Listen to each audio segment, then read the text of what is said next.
Britain ने बड़े सगीर के ऊपर 100 साल हुकूमत की है, लेकिन भैया अब कहानी बदल गया, वक्त बदल गया, जज्बात बदल गए, वो वाला सीन हो गया।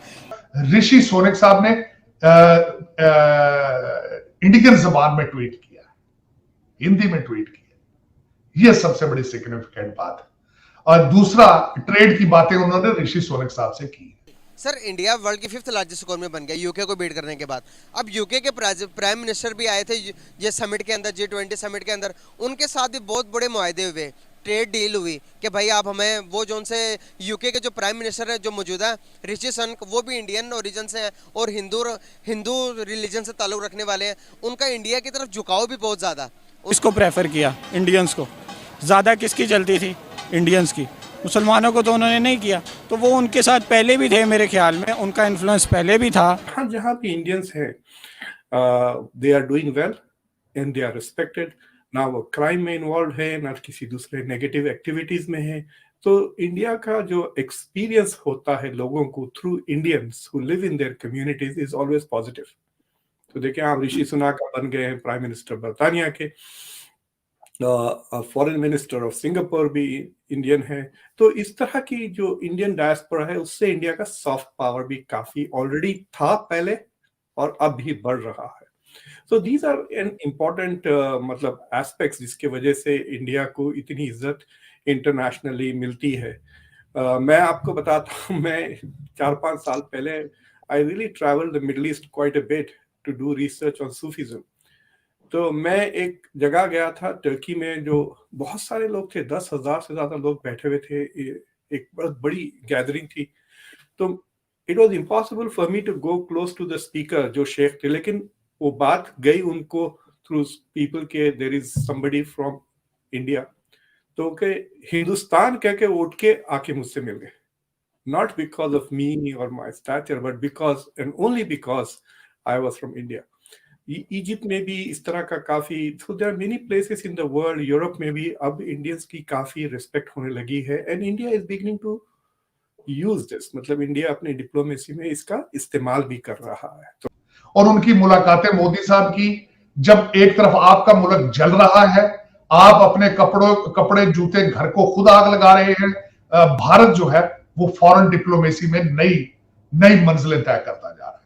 और दूसरा, इसके और आप जब आपकी मोटरवे बंद है, आपके 13-12 साल के बच्चे अपने कपड़ों को और घर को आग लगा रहे हैं। एप्पल ने भारत के अंदर अपनी प्रोडक्शन आईफोन बनाने शुरू कर दिए हैं, चाइना से उनकी फैक्ट्री इंडिया शिफ्ट हो चुकी है और ये अभी शुरुआत हुई है। अभी वहां पे एक ट्रेड का, और जिस तरीके से वो उन्होंने 16 मिनिस्ट्रियों को इकट्ठा कर दिया है to make it attractive for the foreign investment, और यहाँ पे जो बैठे सीईओज हैं अमेरिकन और कंपनियों के, वो सारे अपने प्लांट उठा के चाइना से भारत शिफ्ट होना चाहते हैं। America is working with them, तो वो उस साइड पे जा रहे हैं। आपकी डायरेक्शन काबिल है, अमर बिन मारूफ है। एक अपॉइंटमेंट के ऊपर आपका कंट्री फ्रीज हो चुका है, फ्रीज। इससे ज्यादा शर्मिंदगी क्या होगी?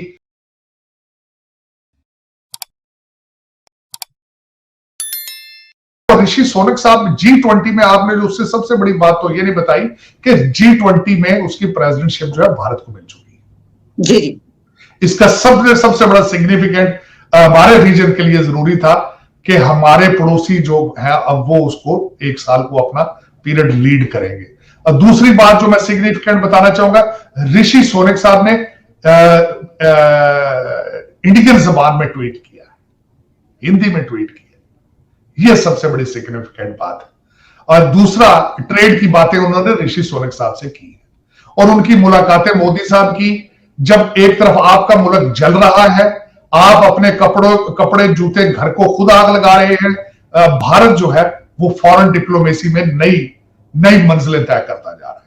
और दूसरा, इसके और आप जब आपकी मोटरवे बंद है, आपके 13-12 साल के बच्चे अपने कपड़ों को और घर को आग लगा रहे हैं। एप्पल ने भारत के अंदर अपनी प्रोडक्शन आईफोन बनाने शुरू कर दिए हैं, चाइना से उनकी फैक्ट्री इंडिया शिफ्ट हो चुकी है और ये अभी शुरुआत हुई है। अभी वहां पे एक ट्रेड का, और जिस तरीके से वो उन्होंने 16 मिनिस्ट्रियों को इकट्ठा कर दिया है to make it attractive for the foreign investment, और यहाँ पे जो बैठे सीईओज हैं अमेरिकन और कंपनियों के, वो सारे अपने प्लांट उठा के चाइना से भारत शिफ्ट होना चाहते हैं। America is working with them, तो वो उस साइड पे जा रहे हैं। आपकी डायरेक्शन काबल है, अमन बिन मारूफ है। एक अपॉइंटमेंट के ऊपर आपका कंट्री फ्रीज हो चुका है, फ्रीज। इससे ज्यादा शर्मिंदगी क्या होगी। और अपनी आपकी स्किल्स की सबसे नीचे तोशा खान की वीडियो निकल रही है। तोशा खाना है या खाना खराब है, उसकी वीडियोस दोबारा नए से चल चुकी हैं। सियासतदानों की वीडियोस के ऊपर आपकी सियासत हो रही है। आपके जो वो थे हैकर भाईजान, तो आपके तो आप दुख होता है, अफसोस है। G20 की देखिए, मैं कल देख रहा था, खुशी भी थी कि चलें जी हमारे पड़ोसी हैं वो आगे जा रहे हैं, G20 में मुलाकातें हो रही हैं। दुख हो रहा था जब देखता हो कि आपके एक सबसे पॉपुलर लीडर, मैं आलिया आपसे बल्कि क्वेश्चन करूंगा कि खान साहब ने अपने घर के बाहर इतने ज्यादा बंकर बनाने की क्या जरूरत थी? वो रेत की बोरियों की दीवारें बनाई गई हैं वहां पे। आप खाना जंगी में हैं आप। और दूसरा, वहां पे उन्होंने 50 कमांडो मंगाए हैं और पंजाब पुलिस को घर में घुसने नहीं दिया। आपकी फेडरेशन के हालात क्या है? आपकी गवर्नेंस के हालात कहां है आज? आपका चीफ सेक्रेटरी जो है मौजूद ही नहीं है। आपका आईजी है वो रिजाइन करके जा चुका है। आप कहां जा रहे हैं? आपकी मेरा ये क्वेश्चन है 25 करोड़ लोगों से, व्हाट इज योर डेस्टिनेशन? आप कहां जाना चाहते हैं? आपके इमरान खान साहब ने बहुत बुरा मनाया है। वो जो तोशा खाना का ये केस दोबारा से खुल गया और घड़ी की बात हुई है, वो इतना सख्त गुस्सा मनाया उन्होंने कि उन्होंने कहा है कि शाहजेब खानजादा, जियो, इन सब पर वो केस करेंगे। नहीं खान साहब, आप ये वो घड़ी जो आपने बेची है, आप जूतों के बगैर जाते थे मदीना और मक्का में, तो वो उसका एडिशन, उसको मक्का एडिशन कहा जाता है जो आपने बेची घड़ी। ये बताएं अपने लौंडो लोपाड़ों को प्लीज कि वो मक्का एडिशन था घड़ी का जो बेची है आपने। और दूसरा, उसमें ये तो कन्फेस करते हैं ना बेची है हमने। अब ये बताया ना घड़ी दुबई में किस तरह पहुंची, यही बता दें चले जी। दूसरी सारी चीजें झूठी। वो उमर फारूक जाली बंदा है, 2 नंबर है।